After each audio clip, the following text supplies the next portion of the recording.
Hi. So our conversation on mental illness continues, and I am with Nancy. Nancy caught my attention because her email said depression at work. And considering how much time we spend at work and with our colleagues, we need to have this conversation. However, I'm going to take you to something you said. You said being sick took a toll on you and you had to reduce your alcohol intake. Yes. So you couldn't mask your issues anymore.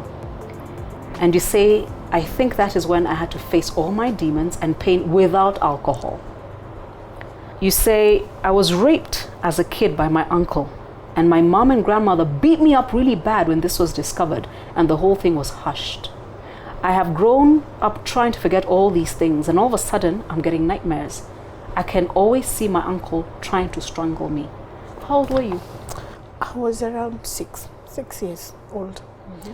And I didn't know what sex was. I remember I used to wonder, why is Uncle peeing inside me? Mm-hmm. Can't he go to the toilet? Mm. And it just went on and on. I used to say, don't tell anyone. And yeah. So how did they find out? I think someone saw us because he would take me behind this door. So somebody found out and told my mom. And your mom and grandma? So my mom, I remember she was in college. Mm-hmm. When she came back after a few days, she called me and asked me, What's going on? Is this and this happening? And she was, even didn't know it was sex. And she said, are you having sex with? I'm like, this is what happens. Like, explain to her. And she later told me she didn't know what to do. But it was back then. Yeah. Rape was not an issue subject. And even then, we hadn't known that the people who assault our children are never strangers. They're in our midst. Yes. So I was beaten for being rotten. Gosh. And him? I don't think anything happened to him. I even never went to the hospital, never received any counseling. It was hushed. And I lived up trying to just forget and act and like everything is fine. Everything is fine. I'm going through all my phases of life acting like this never happened. And what hurt me the most is that a few days later I was at home. You have to see this person. And at that time I was angry at him when I was young for making me being beaten that badly. Not for what he was doing to you. I didn't know what it was. You didn't know what that was. But now as I grew up I realized, gosh, I was raped. And then you have no one to tell that story to. I have no one to tell that story.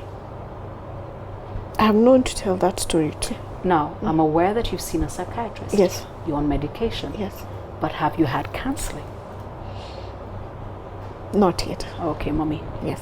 Yeah? Yes. We need to do that one. Yes. Yeah.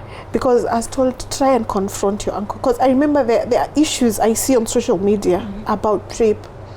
But a voice in my head tells me, bitch, what are you going to talk about? You've not confronted yours. You want to talk about... Why are you talking to other people? Yes. So I just keep quiet. But for some reason of late, I've been seeing him and I don't know why. Just keeps strangling me. Keeps strangling because me. Actually he is. You do know that. Because you don't talk about it. So he has choked you, sweetie. He has.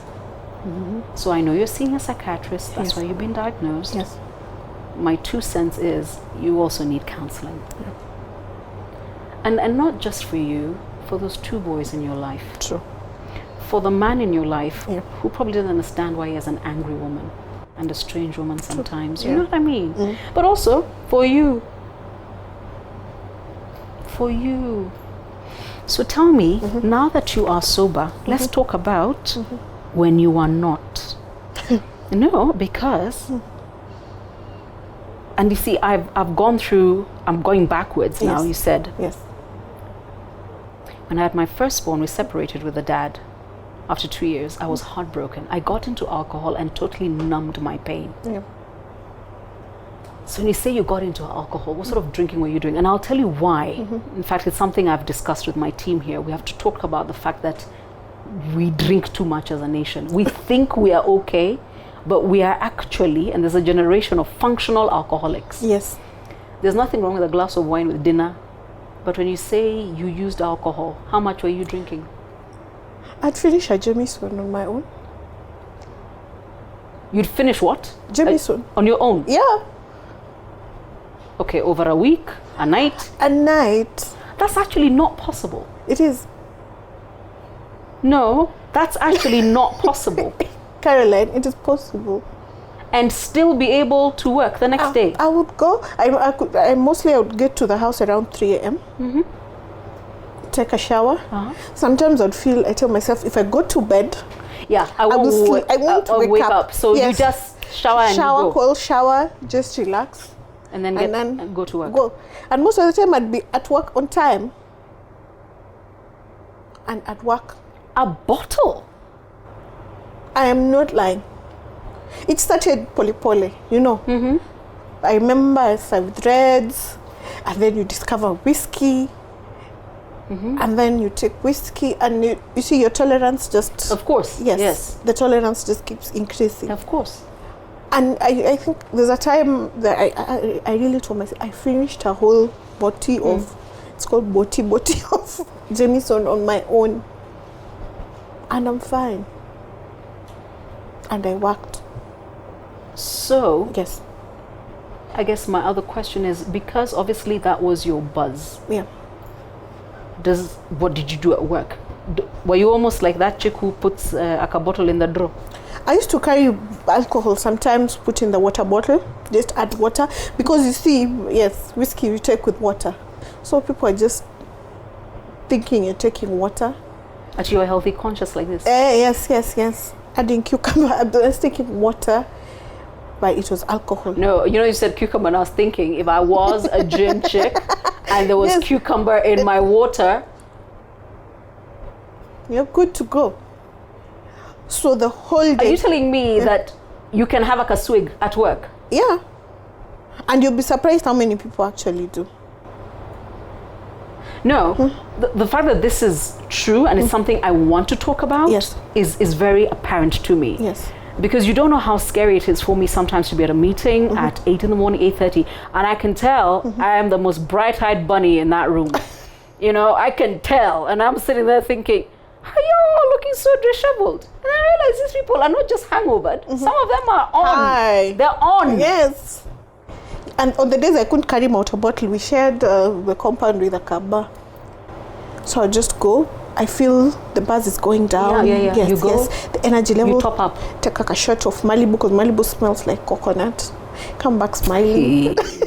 You even know the tricks. Yes.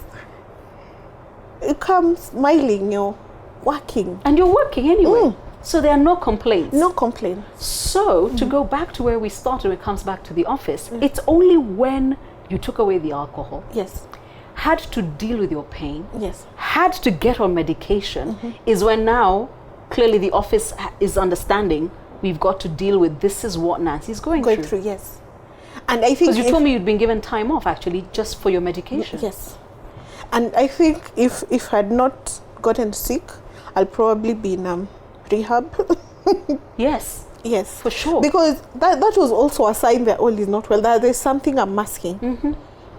But I was fine. The only thing that I remember I used to do is to be very angry. Like even if you just pass and touch me, kidogo, I'd be baying for your blood. Yes. Physical. Right now I'm very quiet. You do something to me, it just goes. 3 weeks ago, when you finally did get diagnosed and you finally saw a psychiatrist, were you shocked at all by the diagnosis? Let me tell you, the first thing they do is give you a questionnaire. I hear. So, as looking at it, ticking, do you sometimes think, is your eating pattern erratic? Then it's totaled, and the doctor's like, just as I thought, severely depressed. I'm like, no. Not me. I'm not depressed. Aje. Ni stressed too. It is stress too. Ni stressed too, yeah. But also we use that term very loosely. Yeah. Stress. Stress, yeah. Stress. Because I remember I was told, watoto kusumbua, they're going in and out of hospitals. It's just a phase. The baby will grow. Vumilia. Quite strong. Quite strong. When mwanamke. But now it hits me like, what about me? Yes. What about me? What about you? Yes. But you do know that's another taboo. A woman is not allowed to think You're about not supposed herself. to be selfish. You're not supposed to think about yourself at all. No. No. No. Out of the question. Fikiria watoto. You chose this life of motherhood. So Yes. it's not about you. Yeah. It's about the kids. And so it was not easy. Actually, the doctor wanted to admit me. And how did you convince him that you so- should not be admitted? So tired. My children. Okay. Yeah. Even the fact that sometimes you're like, I don't want to go into that home. house. I wished I could go, but Yeah. again, what will people say? Nancy. What will people say? As it is, I know. That thing yeah, sumbuas you. it does. Okay. Yeah. it No, does. I also think it's unfair for anybody to say, why should you care about what people say? say. Because it is real for some people. It is real. It happens. But the flip side to this is, what if you hurt one of your kids again? And this time it's not just. It's not just, yeah. Isn't it better for you to be away? How long was he going to put you away for? A week? Isn't it better? I'm just asking. Consider. It's you, it's them. It's a job you clearly love. Yeah. And you tell me you're good at it. Yes. What will people say? That one and Superwoman. That one we need to maliza. What will people say? What will people say? Unajua Waswahili husema wataongea kesho siku watalala. I mean, but also, what do you care, Nancy? Or is it important for you? Because I've also realized, people go around saying I have a thick skin. I don't have a thick skin. I just did not come to this from a world where opinion mattered. So it can't all of a sudden matter to me. I did not start my career in a world where there was social media or feedback, or so it has never really featured. Now for me, Your world is different. I come from a family where what people say really Is important. It's very important. Like, would rather hide everything and be okay. Until when you hid this thing of what happened to you when you're 6, look at it now. Yes. It won't go away. Yeah.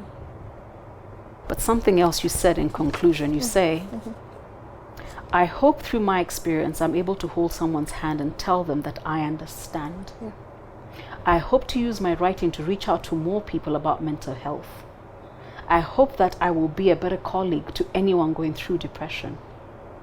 I hope that everybody who has listened to you will look inwards, but also start looking at their colleagues properly. Yes.